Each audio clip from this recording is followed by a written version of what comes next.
All right, so another Hot Topic Tuesday. We're dealing with September 24 and more clarification on more stuff, but at least not every single bit of it deals with um, commission, compensation, the settlement, and so on. So um, here's what we know.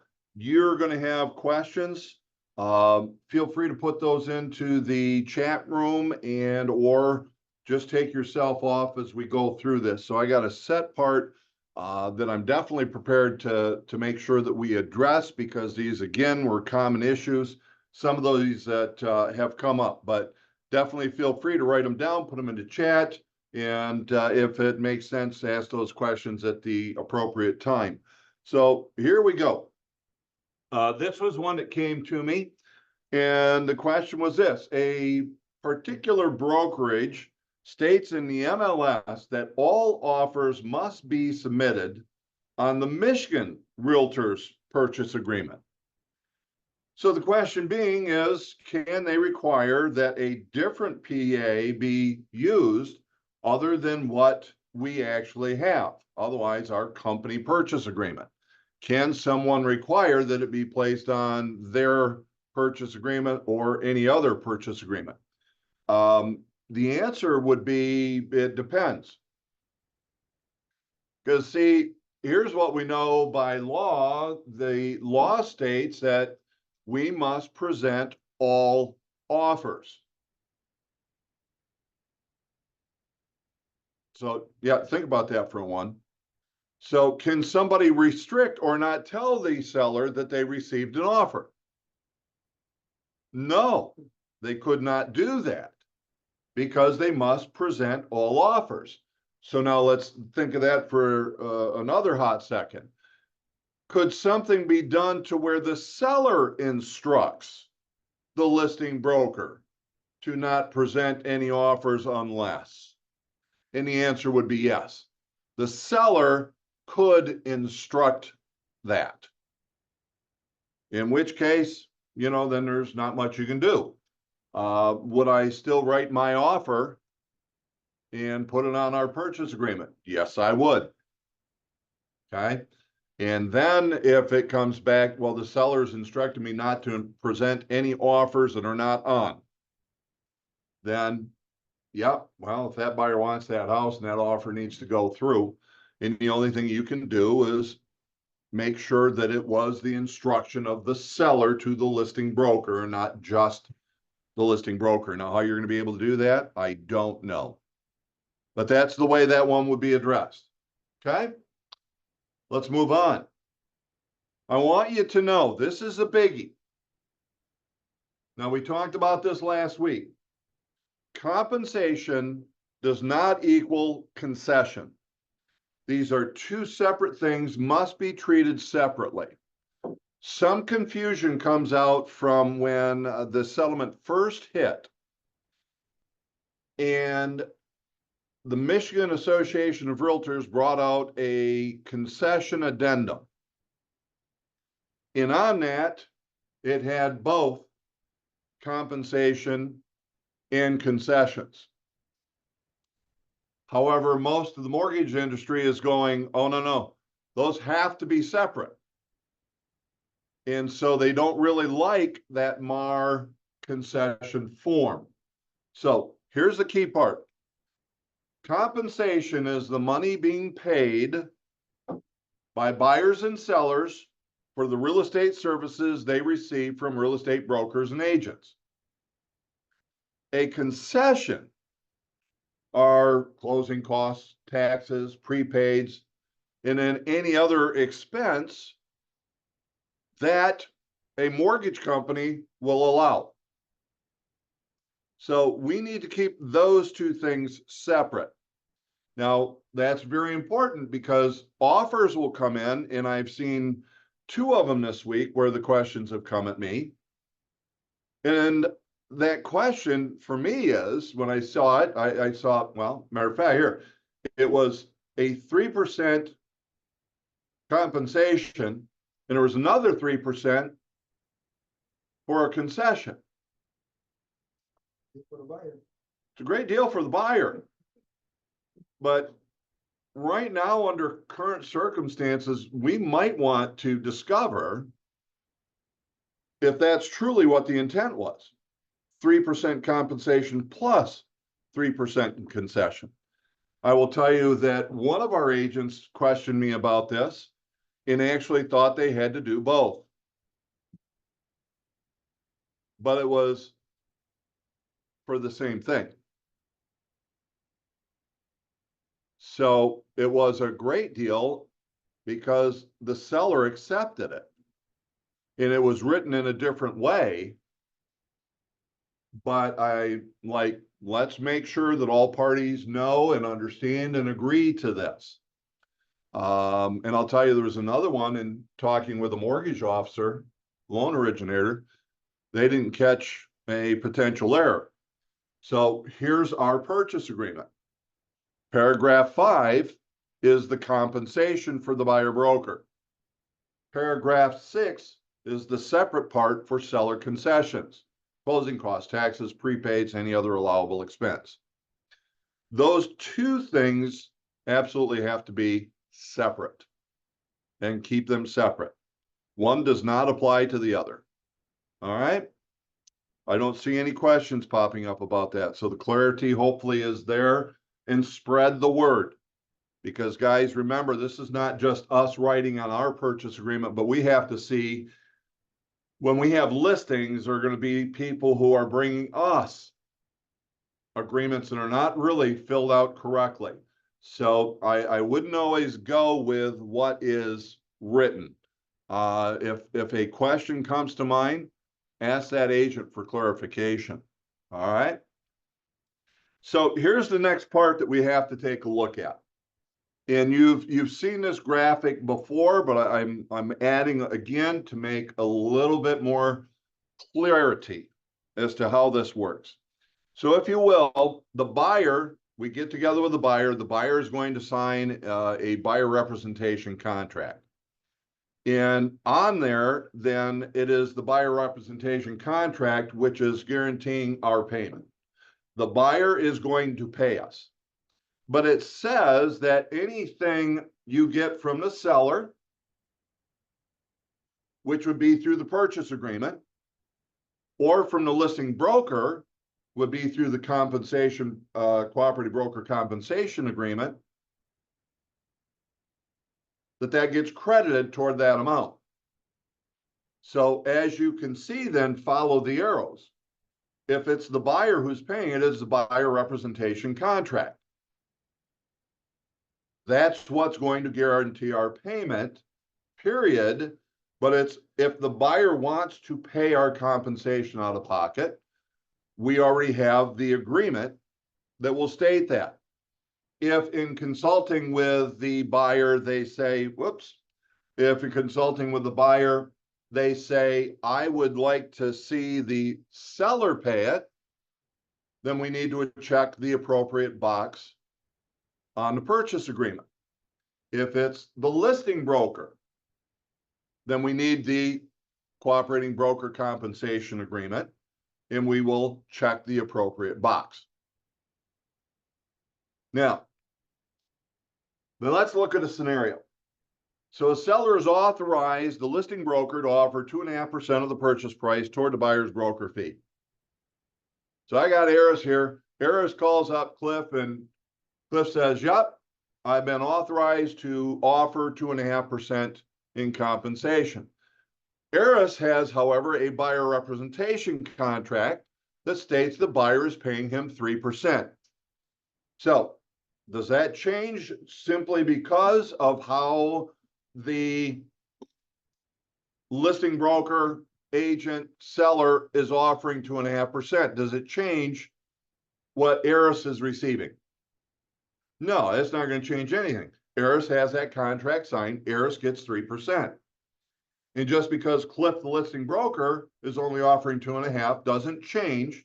It doesn't mean that I need to begin negotiating my compensation with the buyer. So, question is, how do you handle this?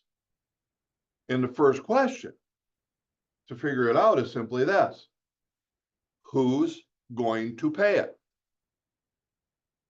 Okay?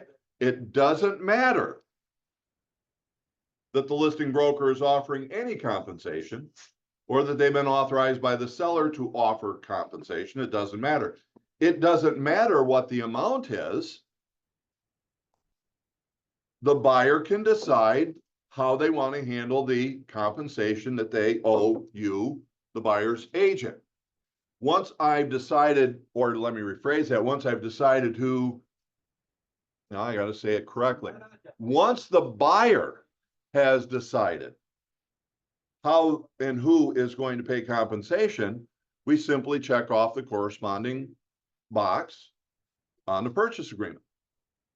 Okay. Now, I know I'm really going into this, that's kind of almost going very simple, but there's that many questions still going on with this. So let's actually pull up and put on here the purchase agreement. So here's the first scenario based upon what we've been given, all right, on how we could complete it. So same scenario all the way through. You'll see that I put a little one there. Say, here's one way that you could complete the purchase agreement based upon this scenario. We would check that the seller is going to pay the whole thing and just put 3%. We're ignoring that the listing broker ever offered 2.5%. It didn't matter. Okay? We would just ignore it. Now, it is, in my opinion, with everything that I've looked at in this is the easiest way to be able to do it. Would I expect a phone call from the listing broker? Yes. Yeah, absolutely. They're going to go, hey, wait a minute, Andy, I was only offered 2.5. I know. I have a contract with my buyer, and they decided they want to build the whole thing into the purchase agreement because it's the buyer's offer, right? So the buyer is deciding how to make this offer. Now, here's another option. Let's take a look at the second way that we could complete this purchase agreement under this scenario. We could have the listing broker pay the compensation of 2.5% and have the seller pay the remaining 0.5%. That's how the buyer could structure their offer. The same scenario, it's just how do we get our 3%? Harris, I think you've done this twice, what I've seen with a couple of purchase agreements, right? Yeah. Yep. So it's just, I'm getting what I could from them, but I'll get the rest from another party.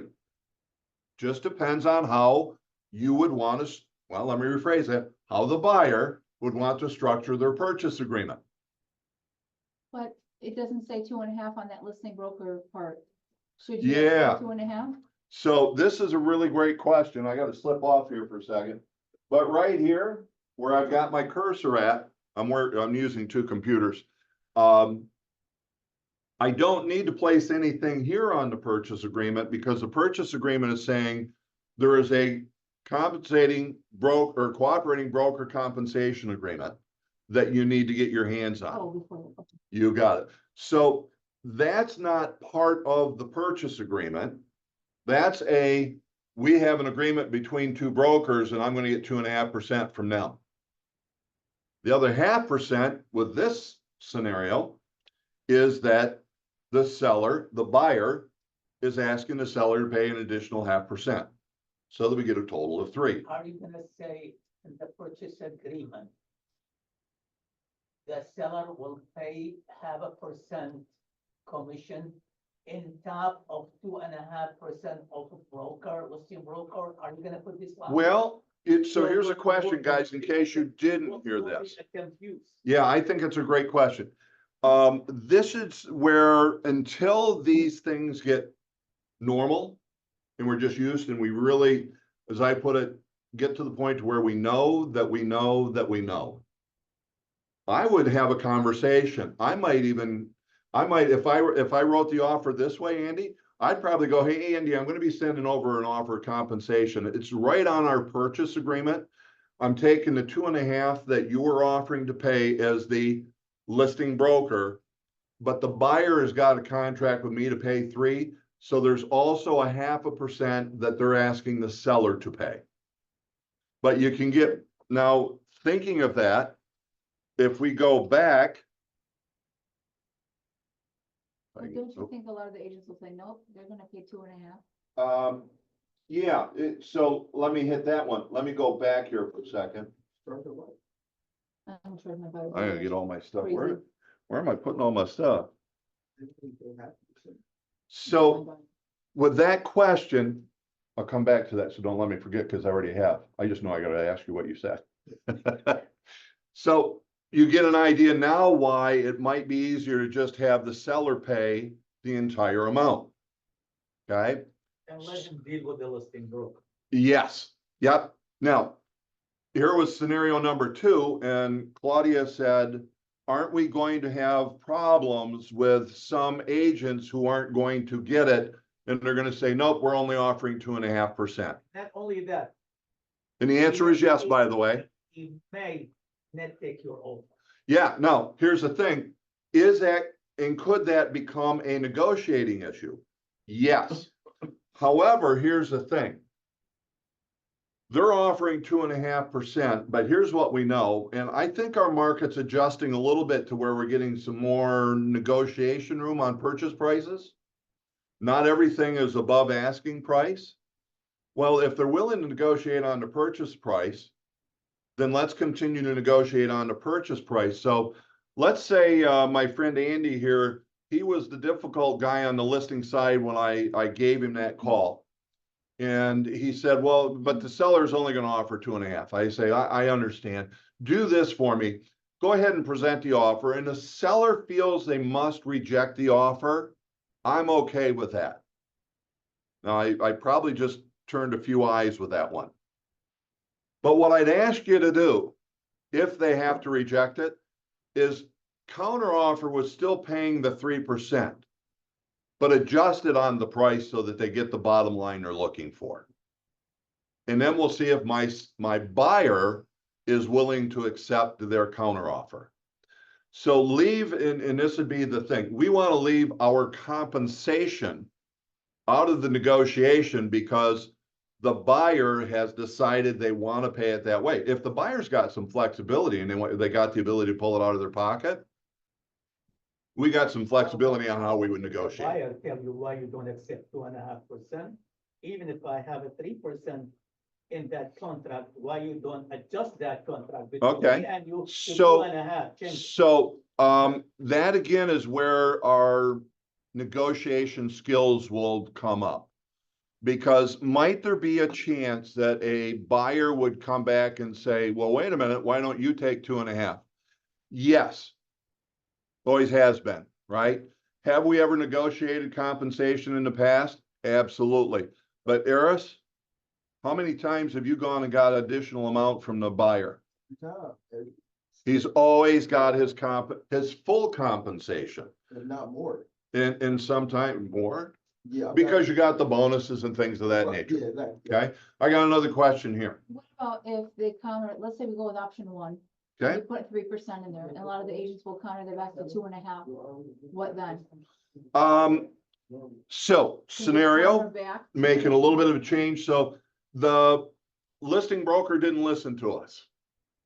And they countered back at 2.5. Matter of fact, let's keep it really clean with this idea.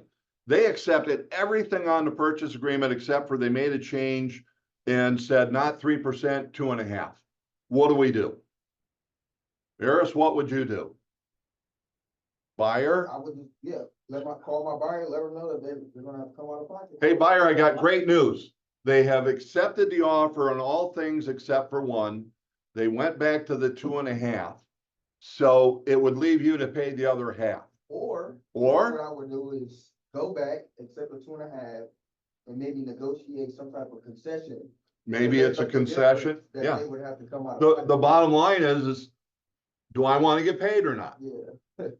That's, guys, it's how hard will you fight for your compensation that the buyer has agreed to pay you? So, you know, there will be classes for us to be able to talk about how do we handle that. So that was a second scenario. And again, we would provide the cooperating broker compensation agreement to the title company so that they know there's going to be, however they're going to address it. Maybe it's outside of the closing, I don't know. But that's again why I kind of like the aspect of let's just have the buyer get it from the seller. So my question is then, after they cross it off, put 2.5, they sign it. Can you go back and say, no, I need the 3 or not? Oh, That's my thing. okay. So the question came back, what if they crossed it off and they did the 2.5 with our original scenario? Okay. In that scenario, it's up to us. But my conversation, let's say, Claudia, you did that with me. I'd say, hey, Claudia, I need you to do me a favor. Instead of doing the 2.5 and accepting the price, put the 3% in and adjust the price. Same amount to the seller. So you'd counter offer, put the percentage back to 3 and counter offer the, On the price. yeah, but are the buyers gonna do that? Most of them? Yes. Harris? Yeah, And by the way, I know I'm sitting here with Harris and I know because I've reviewed a couple of his purchase agreements. Lucky couple times, but it's not Okay. everybody lucky. Well, all right. So in the rare, problem we have is the buyer agent, exclusive buyer agents agreement. Many buyers is gonna come to you.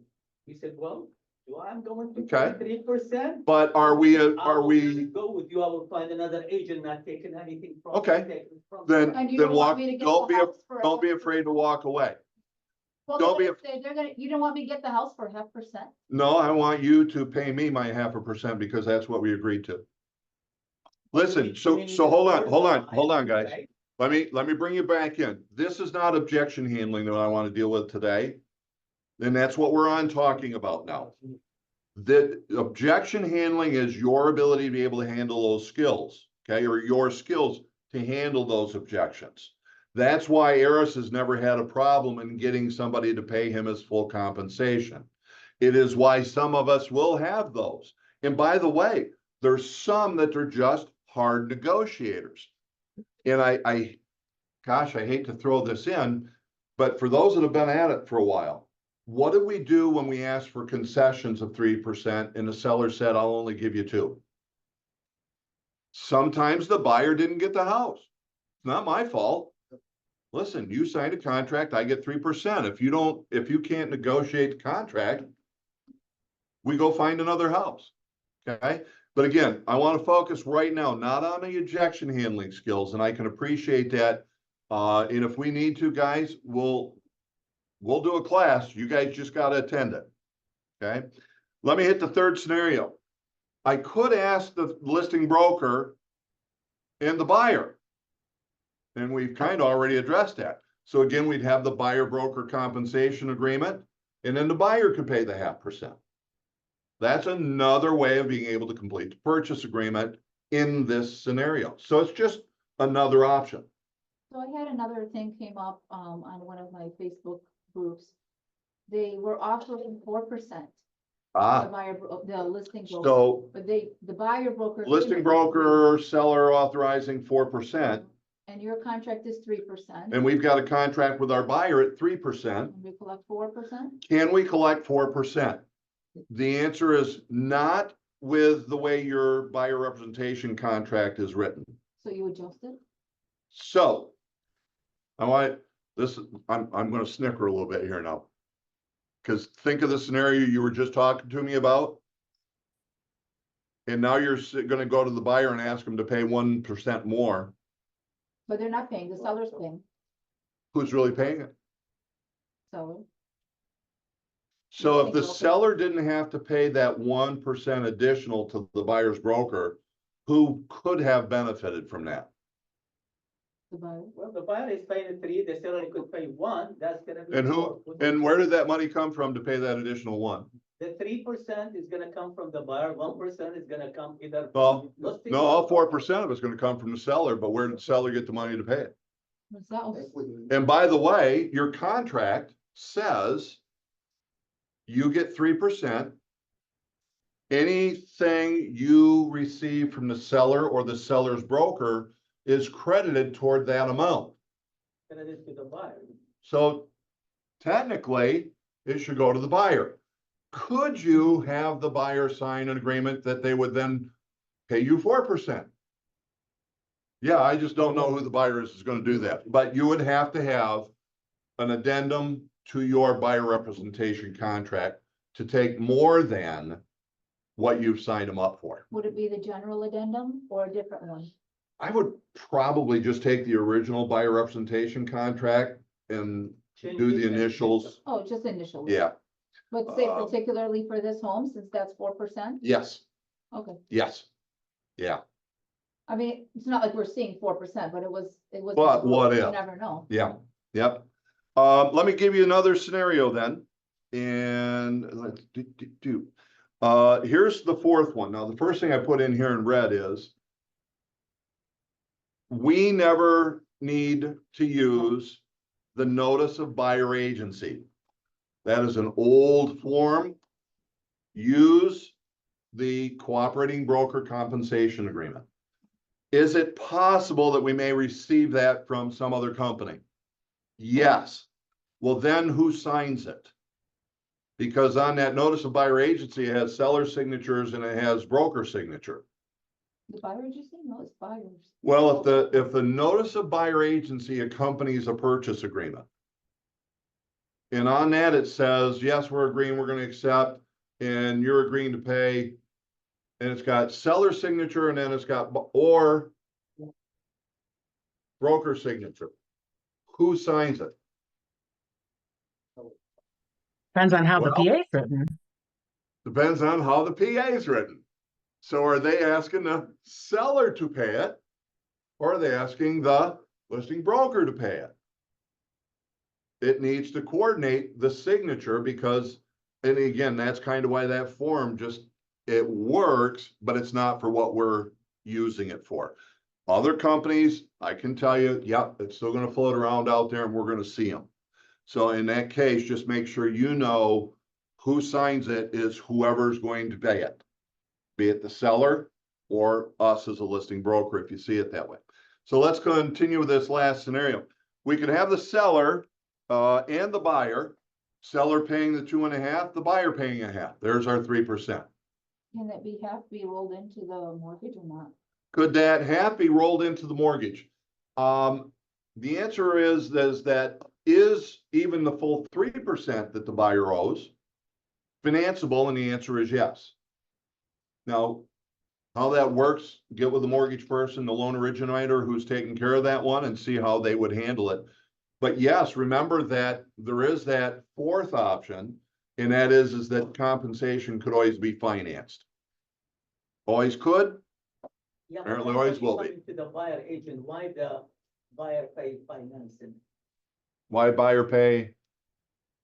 It's gonna enter to the mortgage. Are you gonna tell me it's gonna be built up to the seller price, those 3%? You're gonna pay property tax, you're gonna pay mortgage? Would I do it that way? No. It's like if I'm paying cash, I think that's one time where I would have the buyer declining the offer of compensation and negotiate based on the buyer paying compensation. It's the same amount of money. It's the same amount of money when they're paying cash because they have the cash. Why pay a higher price, more expenses? Don't forget what your SEV is going to do because you now have a higher price. So it's something to consider when the buyer's paying cash. Just let the buyer pay your compensation directly out of pocket. There's a benefit to them. Okay. It's kind of off topic, but, are you allowing us to put like 3% in the lock boxes or not if it's century lock, or can we put it on the door when they make an appointment or whatever, so we don't get calls every second? Yeah, so a quick off topic, but we said that, you know, if it's in there, this is pretty solid transition to a different scenario. Where can we promote the offer of compensation? And the best answer, without all the detail, is anywhere other than the MLS. Anywhere other than the MLS. Now, That means that we can put it on our company website. We can put it on our personal websites. We can put it out on Facebook, Twitter, or excuse me, X, LinkedIn, and all the other social websites, because it's not an aggregate source where people can go. So you could put it on the, or in the lockbox, you could put it on a feature sheet inside the home. But yes, the simplest answer is promote it anywhere other than in the MLS, in any way, form, or nature. But what about the Century Lock as part of MLS? They are not allowing it. Oh, they don't want me to put. Yeah, even from an aspect of showing time, Okay. because it's part of the MLS. But if you own your lockbox, you can. Well, if you own your lockbox, that's different, but it would not be in showing time. Okay. Okay. Let me just take a look. I got one. Another reason to have the seller pay the compensation is because the listing no longer discloses the percentage on the MLS, and the listing agent may very well offer you even 2%, even when he's agreed to a 3-3 split.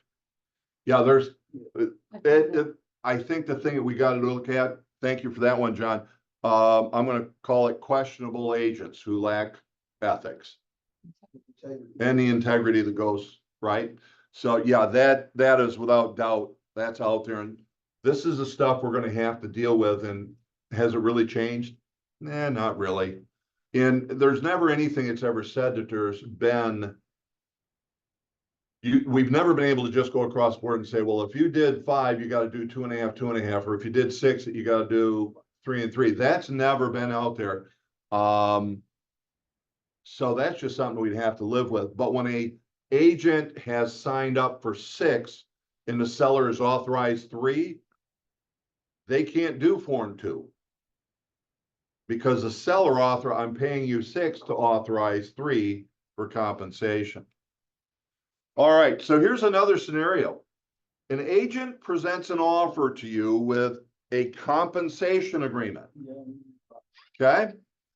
And then on top of it, they're asking the seller to pay compensation of blank % of the purchase price as part of the purchase agreement. So let's say that we offered 3, and then they put 3 on the purchase agreement. Oh, I wish everybody could hear Andy. Andy just nailed it, guys. If we sign that, we're essentially committed to pay 3% as a listing broker. Then on top of it, the seller is committed to pay 3% if they were to accept the purchase agreement as written. That's 6% for the buyer's broker. Now, that is not what I believe the intent was, but it is what is happening. I can tell you that I've seen one of our managers presented me this with one of our agents as a buyer's agent. Now, we're not going to take 6%, are we?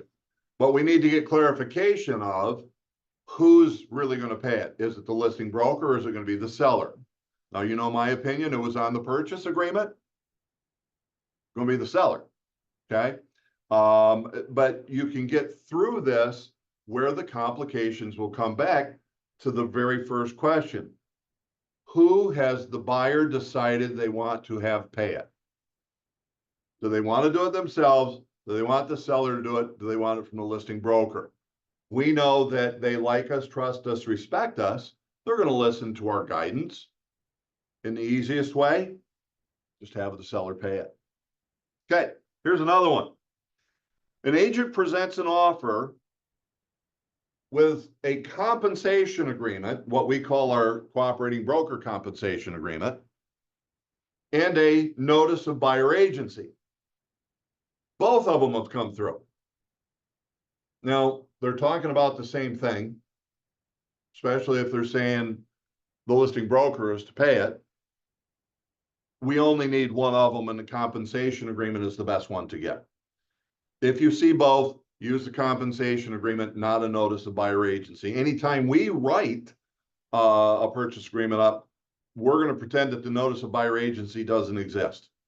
Okay? I thought it was always a general rule not to include a buyer agency in anything, it just stays in your office. Well, that's the weird part. For those who don't know, the notice of buyer agency is an agreement for acceptance of compensation offered. And it's an old document. The earliest version I saw of it was like 2011. So it doesn't deal with what we're dealing with today. It dealt with things previous. Okay. So it's the reason why we don't want to use it, is it really was put together for something else. And then it's called the notice of buyer agency, but it was dealing with the acceptance of the compensation offered by the listing broker. So it's the reason it's not really the document to use. So it's not the actual contract, but a simple addendum. Is the compensation agreement in our packages on? Yes. both? Okay, Yes. Okay, And it's Darwin, I fillable. have a scenario. I have a scenario. I got another scenario for us here, guys. Actually, I was showing a property. Okay, today.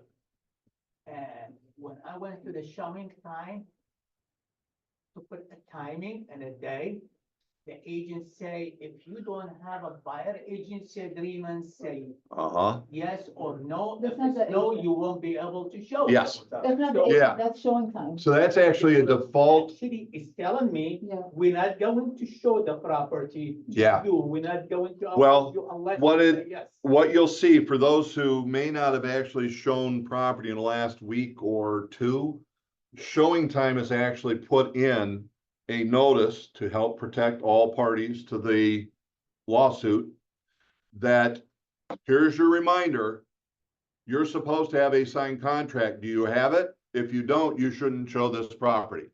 Well, and I think it actually, even with clarity, says, will you have it before you show it? Because the reality is, that's often when we're going to get it, because we'll set the appointment up and have it signed before we go show it. Actually, in the one I have today, they say if it's no, call your MLS. If it's Yes. say no, so you need to call Yes. your MLS. If it's no, they're not gonna give you access, but you gotta Yeah. call your MLS. Yeah, yep. So pretty much the same thing. Yeah, when you get, because it's up to you to say yes or no. I've got You're it. gonna say yes, actually 100% because you wanna show the property. And I'm gonna get it signed before I go in. So I may not have it when I check yes, but I will have it signed before I show the property, which means that we're living up to the terms of the agreement. And So that's one that's thing I good. don't agree with though, Yeah, because conversations can just be different depending on well, property. Like, it may be less, it may be more, and I'm getting this guy to agree to a certain amount up front without even knowing how the Oh, deal is gonna play. well, no, this is your buyer representation contract with the buyer. Okay. Oh, Yeah, so okay. not the compensation agreement, but do you have that agreement signed with the buyer? Yeah, even then, same thing. I don't wanna Yeah. have them sign anything about compensation before even drawing up an offer Yeah. first. So, well, and that's where, again, we'll get it all worked out, and we need to know what the terms of the settlement have forced, and I put it this way, guys, forced the consumer to do. Yeah. Because they've forced the consumer to sign an agreement with us, which they went, well, this is just the way it is proper, because this is what's in the benefit of the buyer. Well, I get what they were trying to accomplish, but in the end, they forced the buyer to sign an agreement stating what our compensation is that they will owe us. Because if they say, well, I'm not going to sign it, I'm not going to show you the house because I don't get paid. The only way I get paid is if I have an agreement. So there's two things. If I don't get that agreement signed before showing that property, I don't get paid. Two, you're in violation of the terms of the settlement. So You mean you must sign that exclusive buyer agency? the buyer must sign it also. Exclusive, not the seller agency. The or buyer. Agency. The buyer must sign a buyer representation Yeah, contract. Exclusive. Exclusive, yes, could be for that one house. Right? So, what the question is here in the office is it an exclusive buyer agency agreement? And the answer is yes. but it might be, remember, with the way that we've now written it, if they don't want you forever, they could just put the one home and you would be, yep, for that one listing you're showing them. In that way, they're covered. They're not forced to work with you forever, but it's going, I show you, I get paid, and you have to do it, and here's the way that it works. And what do you charge? Whatever you feel like your service is worth You're 3%. for a single property. Yep. A simple example. Yeah, and by the way, it's like, wait a minute, I should put 3% for a single property? I would. And here, let me throw this out. What did you do in the past with a for sale by owner? Well, all I did was bring them a buyer and they said yes. Yeah. We still charge them a full compensation for that part, right? Yeah.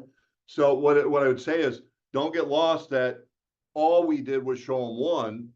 I mean, I still remember one couple, I'm really good friends with their parents. I took them out, showed them 3 homes, and they bought the 3rd home I showed them that night. I felt guilty almost. But thing is, I did every bit of my work and all of it was still to come and I earned my full compensation. Yeah, don't worry too much about that part. You're earning your full compensation. I think that's what we all got to feel really good about. And if we're not feeling good about it, then we have to take a look at what our value is. What's our value to the purchaser?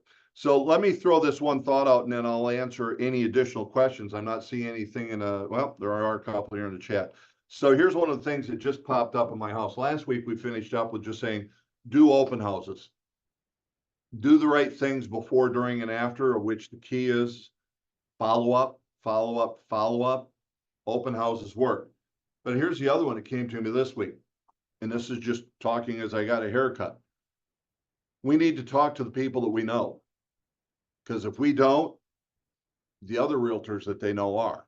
Somebody else is talking to all the people that you know, and they're taking your business away from you. So let me check the chat and let's see what other questions we may have here. What do we do with all the buyer contracts when they sign for only one property? Lori, you're going to hold on to that one contract for the one that they've signed. I think you hold on to all of them because this is the work that you've done and you never know when something could come out of the clear blue and somebody wants to do something stupid. So hang on to all of your paperwork, even those deals where a buyer may walk away and go buy another house from somebody else because you signed them up for that one. Save everything would be the correct answer for that one. And let's see. The lease question I gave you earlier. Thank you, Val. So one of the questions that came up right before I got started, and I had to have a little bit of clarity, was simply, what about when it's a lease? So a tenant and versus a buyer. Don't treat it any different than what we have in the past. What is your compensation that you get paid when you work with a tenant and finding them a home to rent? Typically, we look for 0.5%, and it's on there now that it's $195 additional. So if you should be able to put in there 0.5% or 1/2 rent. Something of that nature. It should be somewhat of a fillable part in one of the 2 blanks, either in the dollar or in the percentage. But you should be able to put it in there. And then when it comes to the closing of the lease, we're going to do the same thing that we've always done. Because as I think about it, Val, I think I kind of get an idea as to why your mentees were coming up with this. But I think we could close those in the same manner that we've always closed them. Because technically, who's responsible for paying each party? And could we do that way? So could the buyer pay all of the monies that they need to and then pay their agent directly out of pocket? The answer is yes. You could settle it that way. Could we have the buyer give all of the necessary money to the landlord and then the landlord cut 2 checks to each broker? Yep. Could it be that we could go all of the money to landlord pay the full compensation, and then we pay what we offered as compensation? Yup. It's really going to depend upon what you've agreed to as far as handling that offer of compensation. But I would say, keep it simple, don't complicate it. You can pretty much do what we've always done when it comes to the leases. So are we going to have the same form? For Yeah. leases too? Yeah, we're going to look to have, one, matter of fact, I just talked about it yesterday, we'll put one, disbursement, but we're not, at this point going to be overly particular on how we handle the settlement of the payment. Because that one hasn't really been the biggie, Let me ask it's you a on question. purchase. We have a buyer agency agreement. And he's my buyer for 3 months. Buyer This agency guy, he agreement. decided to go somewhere else, go to the seller and make a purchase agreement, are we entitled to charge him yeah. 10%? So let's say, I think I got the scenario here, Andy, correct me as I go through and kind of give it to him. So we sign a buyer up. They signed a buyer representation agreement. We did 90 days.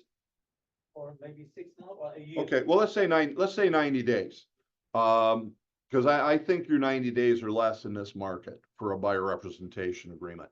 And in that 90 days, he dropped us, went and bought a for sale by owner.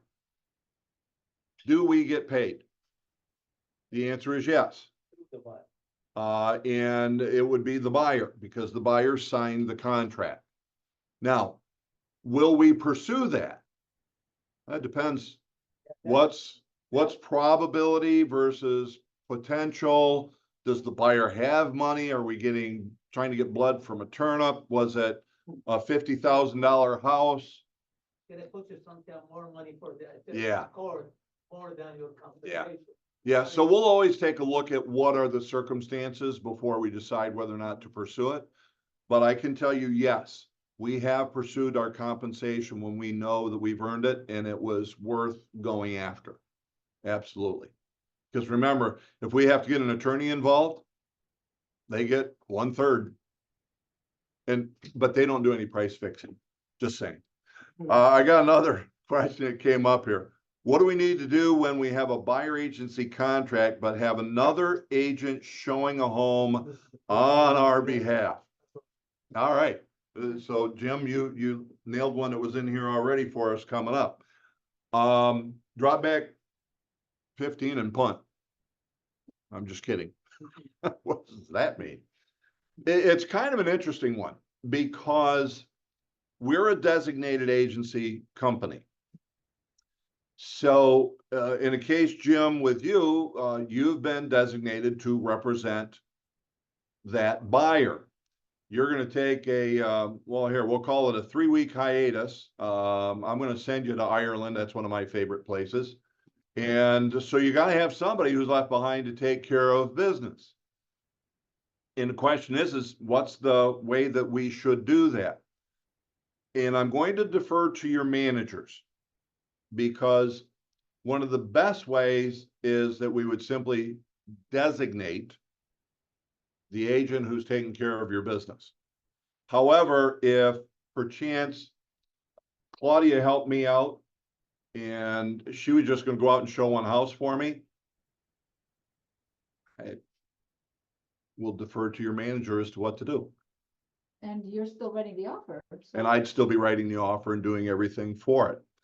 And so I think every circumstance is going to be a little bit different on how we would handle it. But long term, it might be proper to actually redisclose and designate an additional agent to represent that buyer and seller, or sellers, buyers and sellers in your absence. Let's see, we got another one. I am assuming we still need the buyer representation agreement signed before showing a lease, either residential or commercial. Well, one to remember is that commercial was not part of this settlement. But commercial has kind of always been doing it right anyway. So they weren't actually brought into this, but on the residential side, yes. The builder is commercial. Well, the builder would not because they're probably signing a single or multiple residential residences. So that would still apply. And of course, if it's a builder, then, you know, it wouldn't matter because that's the listing contract versus the buyer representation agreement. Guys, got anything else? Take yourself off mute. How do we do? Yes, we're down to 49 minutes now. So we've gone from an hour and a half to an hour and 15 to 49 minutes. We're just about there. But again, I hope everybody keeps hanging out. Right when you think you know everything, we find the scenarios where it's like, oops, what do I do? And that's why all of these are coming out. But remember this, we need to know how this is really done, because you're going to run into some very confident agents that might be educated derelicts, meaning they really don't know what they're doing. And, you know, have the confidence and patience to be able to work with it and know that everything's going to work out in the end. All right. Well, I don't see any other comments, nothing else coming in. So gang, if that's where we're at, we're going to call it good. In which case, yeah, we're still going to see you next week. You got things, guys, bring them my way. We'll talk to you next week. Have a great one.